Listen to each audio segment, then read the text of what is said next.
সকাল সকাল চাদর টাদর মুড়ি দিয়ে দাঁড়িয়েছি, কেননা শরীরটা তো ভালো না তোমরা জানো, আর অনেক দিন ধরে। তো সকালবেলায় রান্নাঘরে চলে এসেছি আর অনেকটা কাজ গুছিয়ে নিয়েছি। কি হবে না হবে সবটাই দেখো দেখিয়ে দিই। অনেক কিছু রান্না হবে, মানে এক পদ করতে করতে এত কিছু হয়ে গেছে। এখানে মনে হচ্ছে বিয়ে বাড়ির অ্যারেঞ্জমেন্ট, বাট সবটাই নিরামিষ।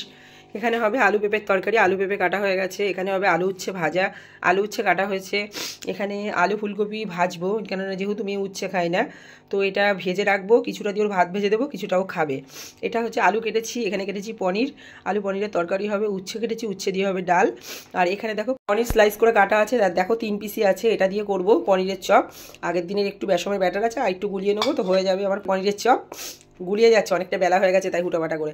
এখানে আটা মেখে নিয়েছি, এখন করব রুটি আর আলু পেঁপে। আলু পেঁপেটাকে বসিয়ে দেবো, দেন রুটি করব, তারপরে অন্য কিছু। বড় ফোন করেছিল, খাবার হয়েছে। আলু পেঁপে তরকারিটা বসিয়ে দিয়েছি, এ দেখো এটা হয়ে গেছে প্রায়। জলটা টানলে একটু নামিয়ে দেবো, আর একটু হোক, এটা নামিয়ে দেবো। আর এই দেখো এদিকে আমি বসিয়ে দিয়েছি ডাল, মটরের ডাল বসিয়েছি। আর এই দেখো আটা পড়ে রয়েছে, আটা আমার করতে হবে না রুটি। আমার বর বললো থাক, ধীরে সুস্থে করো তুমি রান্না, রুটি এখন করতে হবে না। তো আর আমি আমার জন্য করবো না, এটা এখন ফ্রিজে ঢুকিয়ে দেবো। তো এটা ফ্রিজে ঢুকিয়ে দিলে কি হবে, আমার রাতে হয়ে যাবে। রাতে তো রুটি করতেই হতো, তো রাতে আর মাখতে হবে না, এটাতেই হয়ে যাবে। 4টে, বাবা ধরবে না, তন্য রাখতে হবে। 5টা 6টা, হ্যাঁ ধরে যাবে।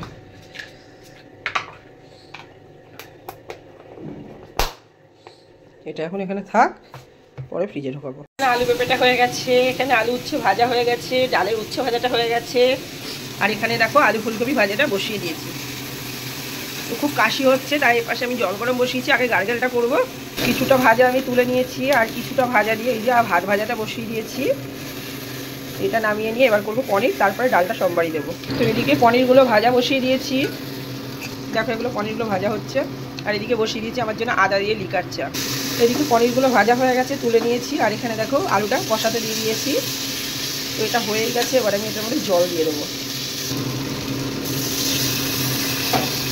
একটু ফুটে যায়, তারপরে আমি পনিরগুলো দেবো, ঢেকে দেবো। তো পনিরগুলো দেওয়া হয়ে গেছে, আর আমি লাস্টে একটু ভাজা মশলা ছিটিয়ে দিলাম। তো দেখো এটা হয়ে গেছে, এবার নামিয়ে নেবো। সবার শেষে আমি ডাল সোমবারি দিয়ে ডাল বসিয়ে দিয়েছি, উচ্ছে দিয়ে ডাল। কিন্তু দেখো আমি ভুল করে জিরে দিয়ে দিয়েছি, রাঁধুনি দেবো তার পরিবর্তে। শুকনো লঙ্কা তেজপাতা সবই দিয়েছি, কিন্তু রাঁধুনির পরিবর্তে দিয়ে দিয়েছি জিরে। তো মেয়ে চলে এসছে, মেয়েকে ভাত ভাজাটা দিয়ে দিই, মেয়ে এবার খেয়ে নেবে।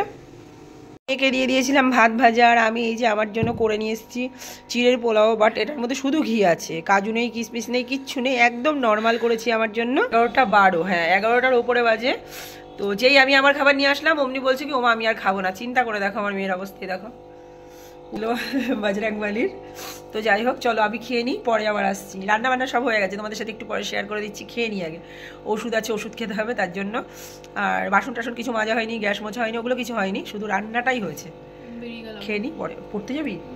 আচ্ছা ঠিক আছে। খাওয়া দাওয়া কমপ্লিট, 11:30 বাজে। রান্নাঘরে আসলাম, দেখো কত বাসন জমেছে, দেখতে পাচ্ছ এই যে কত বাসন।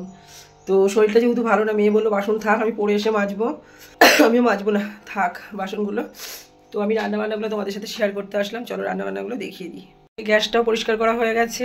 এই যে কী কী রান্না করেছি দেখো, এখানে আছে উচ্ছে দিয়ে মটরের ডাল, আর এই যে ডালটা ঠিক এরকম হয়েছে।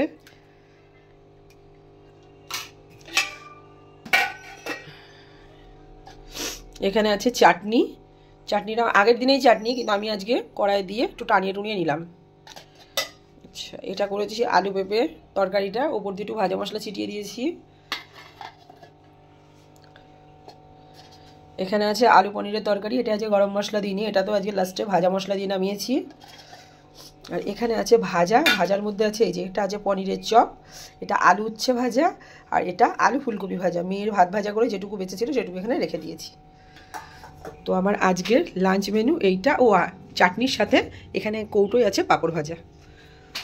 তো হলো কি না বিয়ে বাড়ির মতন অনেক কিছু রান্না। চলে আসলাম মাছদের কাছে, দেখো মাছগুলো কি সুন্দর খেলা করছে, ওদের কাজই শুধু সারাদিন ধরে খেলা করা। কি ভালো লাগছে এখানে এসে না। মিষ্টু যখন খাবার দেয়, আমিও মিষ্টুর পাশে এসে বসি, মানে বসে থাকতে থাকতে মানে 7 মিনিট 8 মিনিট 10 মিনিট কোথা দিয়ে পার হয়ে যায় টেরও পাই না। দুর্দান্ত লাগে মাছগুলো, দেখো। স্নান হয়ে গেছে আমার, স্নান করে ঘরে চলে এসেছি। আর আজ আমি না গিজারের গরম জলে স্নান করিনি, মোটর চালিয়ে ডাইরেক্ট জল বার করে তারপর স্নান করেছি। আসলে কি বলতো, গরম জলে স্নান করতে করতে এমনও হতে পারে সেই কারণের জন্য শরীর ঠিক হচ্ছে না। তো যে কারণের জন্য আমাকে কয়েকজন বলছিল যে ঠান্ডা জলে স্নান করো, কিন্তু ঠান্ডা ট্যাঙ্কির জলে স্নান করা তো সম্ভব না। তাই আমি মোটরটা চালিয়ে ডাইরেক্ট থেকে জল বার করে নিলাম। ওই জলটা বেশ গরম গরমই থাকে, তো ওই জলটা দিয়ে মোটামুটি চুলটাকে খোপা করে বেঁধে স্নান করেছি। তো চুলটা ভেজেনি, কিন্তু স্নানটা আমার দারুণ হয়েছে। ছাদে কেমন রোদ বুঝতেই পারছো। তো এখন বেজে গেছে প্রায় 12:30। তো আমি চাল টাল ধুয়ে একবারে ভাতটা বসিয়ে দিয়ে ওপরে আসলাম। তখন আর ওপরে আসিনি, দেখলাম না একবারে স্নানটা করে নিই, একটু রোদে গিয়ে বসলে নিজের শরীরটা যেহেতু ভালো না, তো একবারে ওপরে গিয়ে বসবো। তাই নিচ থেকে একবারে স্নান করে ভাতটা বসিয়ে দিয়ে ওপরে আসলাম। এখন বাবা মেয়ে কেউ আসবে না, আমি মোটামুটি আধ ঘন্টা বসে থাকবো। মাথাটা ছাওয়া দেবো, এই যে নাইটিগুলো মেলেছি এখানে একটু মাথা ছাওয়া পড়ে যাবে, অসুবিধা নেই, একটু সরে নড়ে বসতে হবে। তো চলো আধ ঘন্টা বসে থাকি, তারপরে নিচে যাব।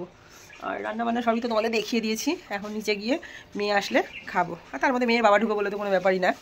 যাই হোক, আর এই যে এদিকে কতগুলো জামা কাপড় রয়েছে, এগুলো সব শুকিয়ে গেছে, এগুলো নিয়ে চলে যাবো নিচে। আর আমার গাছগুলো দেখছো, যে কয়েকটা গাছ দেখা যাচ্ছে সেই কয়েকটা সব গাছগুলোতে জল দিতে হবে। চলো বসে থাকি, পরে আবার তোমাদের সামনে আসছি। থেকে নিচে আসলাম, এসে দেখছি দেখো আমার সোনামা সমস্ত বাসন ধুয়েছে। এই যে কত বাসন এখানে দেখো ধুয়েছে। তো যাই হোক, এখন বাসনগুলো জায়গা মতো রাখবো, রেখে খেতে বসবো, অনেকটাই বেজে গেছে।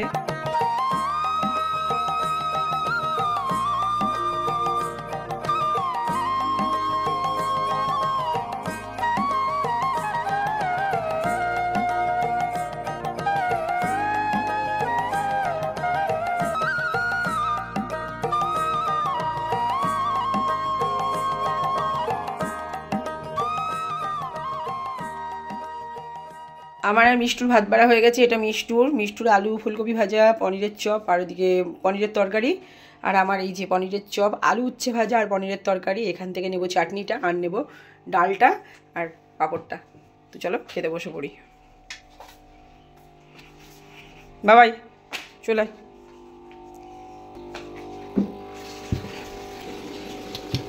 সমস্ত কিছু নিয়ে আসা হয়ে গেছে, খেয়ে নিই। ও এখনও পাঁপড় টানা বাকি আছে, তরকারি নিয়ে নিই। আমার আলু পেঁপে তো ভালো লাগে না, ও খেলেও রাতে একটু খাবো রুটি দিয়ে।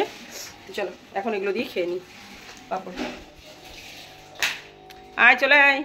দেখো আজকে আমার টোটাল মেনু এটা। তো আমরা সব কিছু খাই না বলে আমরা সব কিছু নিই নি। তো এখানে দিয়েছি পনিরের চপ, এখানে আলু উচ্ছে ভাজা, আলু পেঁপের তরকারি, আলু পনিরের তরকারি, মটরের ডাল উচ্ছে দিয়ে চাটনি, আর পাঁপড়টা কিন্তু দূরে রয়েছে, পাঁপড়টা দিইনি এখানে। তো এটাই লাঞ্চ মেনু।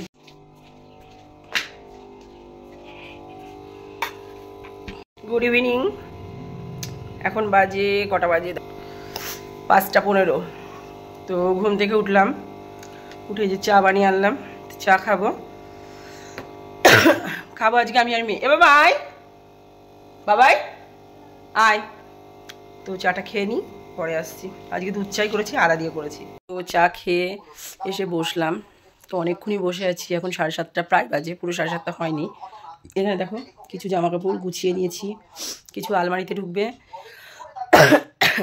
কিছু যাবে ওই ঘরে আলনাতে। তো এগুলো এখন গুছাবো, তারপরে রান্নাঘরে যাবো। তো এখন বাজে 9:15।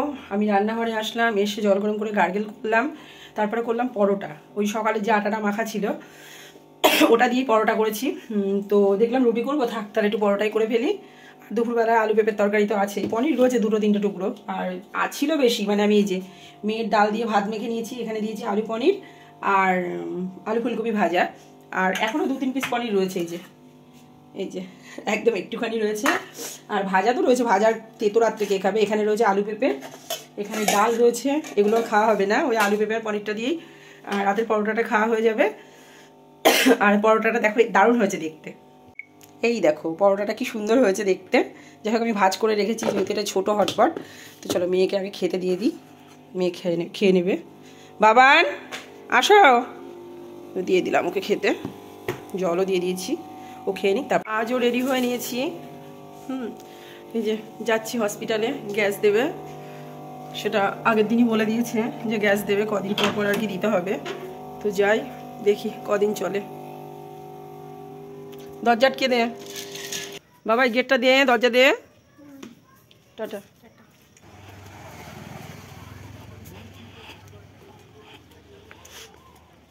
উঠবো?